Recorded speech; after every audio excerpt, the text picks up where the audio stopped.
some years ago I wrote some cookbooks and I gave the money to a charity in Africa, and I went over there for a long time, for about 3 months. And I met a lot of people and I collected a lot of stories. And the money had gone to do some work about sleeping sickness, which is a nasty and totally controllable disease over there, which affects many people. It was an interesting process. I didn't know anything about Africa. I'd never been there before. I didn't know anything about sleeping sickness. I didn't know anything about the Congo or the Congolese. And I found myself collecting stories. And one I collected from an old lady. She was very old. She had to be in her 90s, which is pretty old for this country, but it's ancient for the Congo, where the average age is about 19 or 20, and people just don't live all that long. It was in the middle of the jungle, right down the river. I'd taken 3 weeks to get there by hollow log. I was living in a tent full of spiders. And there was this old lady who had been pulled into one of the charity's little field hospitals, and she had sleeping sickness, and she would have died pretty soon if they hadn't got to her.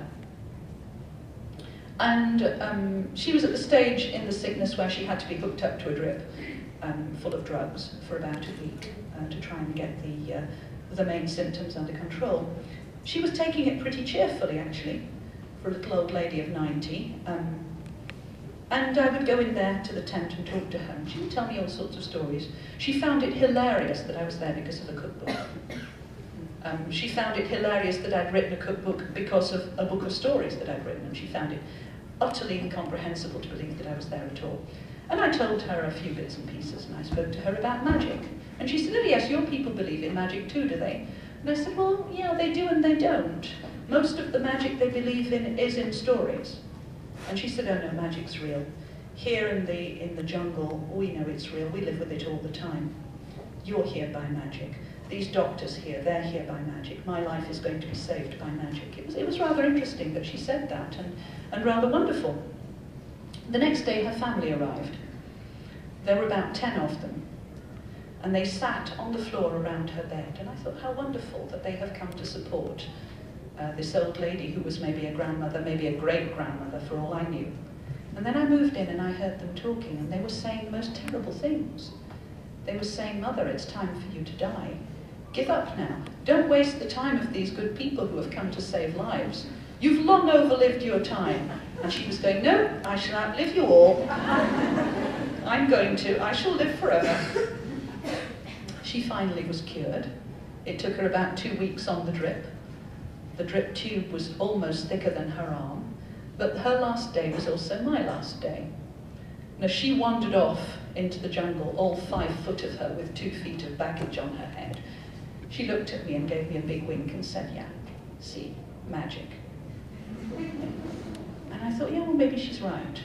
Because everybody who bought that cookbook, everybody who bought any of my novels, everybody who came to any of my talks, and that kind of counts as you folks as well, you all did that. You saved that old lady's life.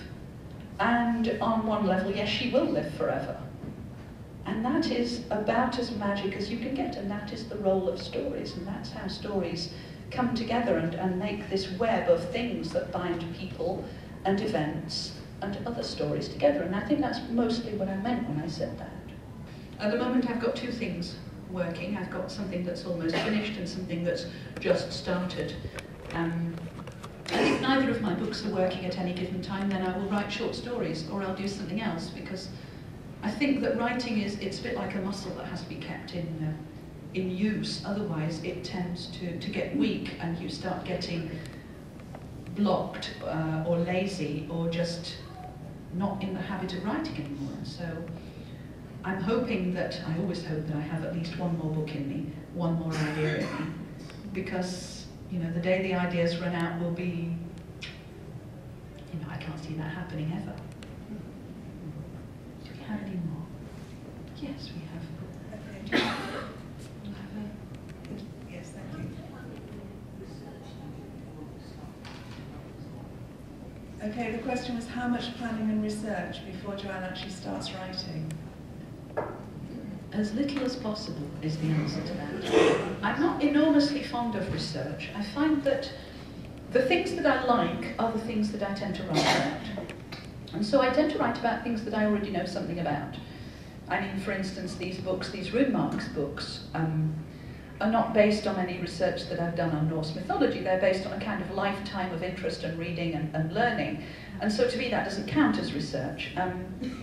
If I write something that's historical, and I've written a couple of things, then there are things that I like to find out, but usually I've got some prior knowledge anyway. And so there is no formal process of research. Very often I will immerse myself in reading about something for a few years and then a story will come out of that. Usually that's the way round. I won't say, okay, I'm going to write a story about the 16th century and then set out to research it. Usually it happens the other way around on a much more kind of organic level. The same is true of planning, really. I don't always plan my books in a kind of, I mean, I know that some people plan books in a sort of architectural way and they are absolutely certain of what's going to happen, how it's going to happen, how the whole structure is going to come together. That doesn't happen with me, it doesn't work for me. I tend to have a general idea of the trajectory of the plot, but a lot of the details kind of fill themselves in as I go along, and so I don't tend to plan all that much ahead, because partly I rather enjoy the surprise. You know, if the book surprises me, then chances are it will surprise you as well. I find that if I plan too far ahead, I can't be surprising anymore and I get bored. And as a result, I'm sure the book would be boring too, and so that's why I do it. So a lot of the time with me, it's less of a planned journey and more of a sort of general exploration in the dark. It's a bit of a messy process really, but usually I find that with the miracle of word processing, if you go wrong, you can always get rid of something or move text around or add something later on when you know that you need it. I don't believe that any author can write without drawing on personal experience in one way or another. I don't think it's possible to write stuff which is emotionally true without having undergone some of it. On the other hand, I'm terribly glad that some of my stuff isn't autobiographical, because, you know, there are some characters that I've created that are really quite unpleasant, and I wouldn't like to be like them. But on the other hand, yeah, a bit of me, yes, it's the dark side there, but a bit of me needs to understand those things. And so I think you don't have to be a murderer to write a murderer, but you have to understand what wanting to kill somebody feels like. I think most of us underneath do. I don't write a lot of factual autobiography. There isn't much in my books that people would directly be able to link to direct experience, not unless they knew me really well. If they do know me really well, then they'll probably be able to pull little bits and pieces out. And I do draw on people that I know, sometimes quite heavily. For instance, in Chocolat, in Lollipop Shoes, in the one that I'm writing now, I draw a lot on my daughter, Anushka, who made her first appearance in Chocolat, complete with her invisible rabbit. I thought that it would be quite fun to draw upon some of my colleagues.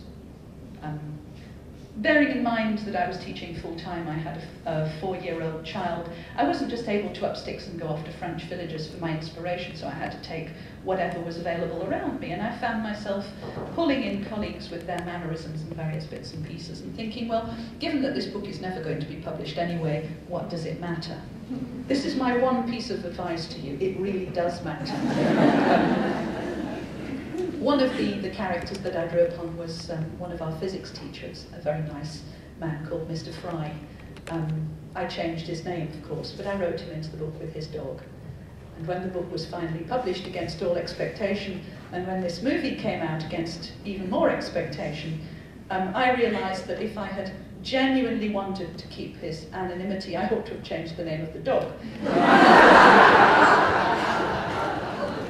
Of course, when the movie came out, I then had to take him to the cinema. We had to go to the only cinema in Leeds that would let him take the dog, and I sat through the movie, which to me seemed like about 6 hours long, and every time his character came on screen, I would hear this sharp intake of breath, and the dog would whine, and I felt terrible, and finally he staggered out into the light, and I said, well, Mr. Fry, what do you think? It wasn't that bad, was it? And he looked at me with stars in his eyes and said, oh, Mrs. Harris, they've made me so tall.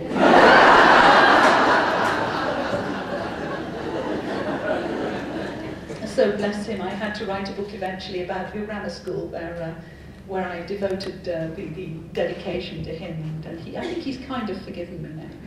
But you really have to watch the name of the dog. Do you read fiction, and whose books do you enjoy reading?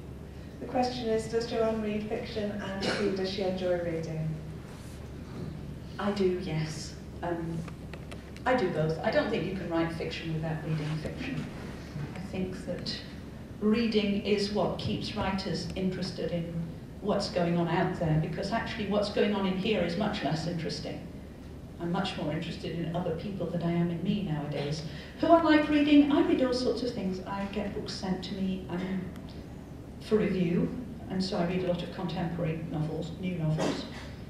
Because I've been on prize judging committees, I tend to read a lot of things that are there to win prizes. I mean, I just ploughed my way through a whole book of shortlist a couple of months ago, which was a lot of fun. When I really want to have fun, I tend to read adventure stories.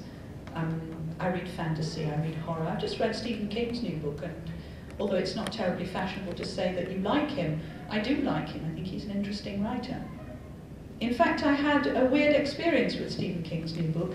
I got one of those moments, and I haven't had one for years, where I woke up unnecessarily early on a Sunday morning because I wanted to know what happened next. And fine stylist he may not be, but boy, he knows how to tell a story that makes you wake up on a Sunday morning. And I just have to say then that obviously the book of shortlist didn't make you wake up early. You may think that. I couldn't possibly comment. Oh, good question. How do you know when a book is finished? The answer is, honestly, a lot of the time I don't. A lot of the time I have to force myself to cut off, because actually a book is never really finished. It's never finished, but you have to send it away. It's a bit like a child sending your child to university. It's never quite ready. So it's finished when, at the time, I can't do any more to it. I could sit on it for 12 months, and after that I'd be able to do some more, but at some point you just have to say no, because otherwise you would be working on the same story over and over and over again. And so I'm never entirely satisfied with something. It never entirely leaves me thinking, right, that's it. It could be no better. But, you know, you have to at some point be humble enough to go, well, that's okay, that's all she wrote, on to the next one. And so I have to force myself to do it and be reasonably objective about things that I've written, because my first impulse is always to say to my editor, no, you can't have it. It's okay. You've been terrific, all of you. Thank you very much. I know you've got more questions, but I shall be around to sign books afterwards, and if you have any more questions then, I'm more than happy to talk to you then. You don't have to buy a book, although that too would be nice if you feel that. Thank you very much for being here, all of you.